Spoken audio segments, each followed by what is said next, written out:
Wamen Mendikti-Saintek, Profesor Stella Christie, mengajak peserta Sarasehan 100 Ekonom Indonesia untuk berpikir strategik tentang bagaimana mengoptimalkan kontribusi hasil riset perguruan tinggi terhadap pertumbuhan ekonomi jangka panjang Indonesia dengan mengajukan 4 pertanyaan. Lalu bagaimana tanggapan para ekonom tersebut? Ikuti videonya.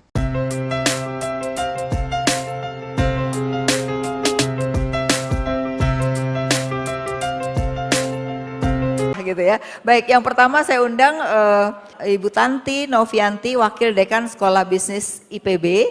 Silahkan. Baik, terima kasih Bu Afi dan Ibu Stella. Nampaknya ini kayak ujian prelim ya. Sungguh menanyakan supaya saya tahu gitu. Ya. Siap Ibu, mungkin terima kasih sudah diberikan kesempatan langsung dengan Ibu Stella. Barangkali dengan pemerintahan yang baru ini kan sedang berupaya untuk terus meningkatkan gitu Bu ya. Barangkali mungkin dari saya selama ini pengalaman gitu ya, mungkin saya lebih fokus ke yang nomor 2. Nomor 2, mohon ditampilkan slide-nya pertanyaan nomor 2. Ya. Ini serasa belajar makro Bu. Rasa saya waktu mengajar makro juga gitu ya.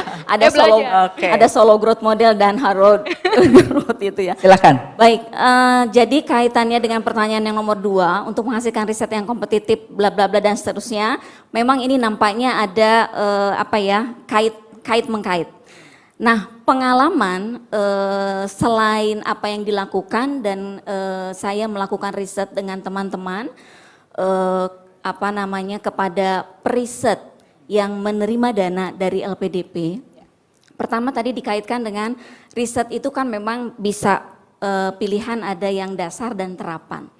Ya, dan ini banyak pengalaman di negara yang lain memang mau fokusnya di mana. Tadi dasar memang jangka panjang, terapan memang cepat tapi dalam jangka pendek. Nah, kita barangkali ke depan harus fokus dan konsisten. Karena kita tahu kalau kita bicara pendidikan, kita tahu pendidikan itu merupakan salah satu hal yang sangat penting mempengaruhi SDM, yang tentunya ujungnya ke sumber daya negara juga, kan gitu-gitu ya, seperti itu.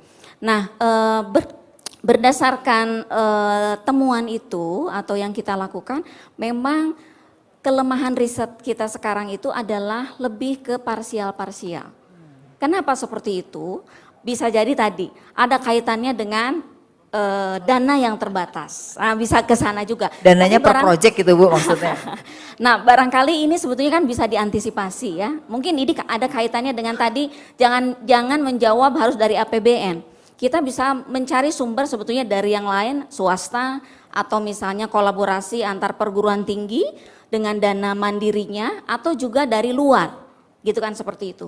Nah, yang sering kali terjadi selain penelitian itu hanya parsial, juga bidang keilmuannya adalah biasanya hanya lebih seragam. Sehingga barangkali kolaborasi antar keilmuan ini menjadi sesuatu yang penting.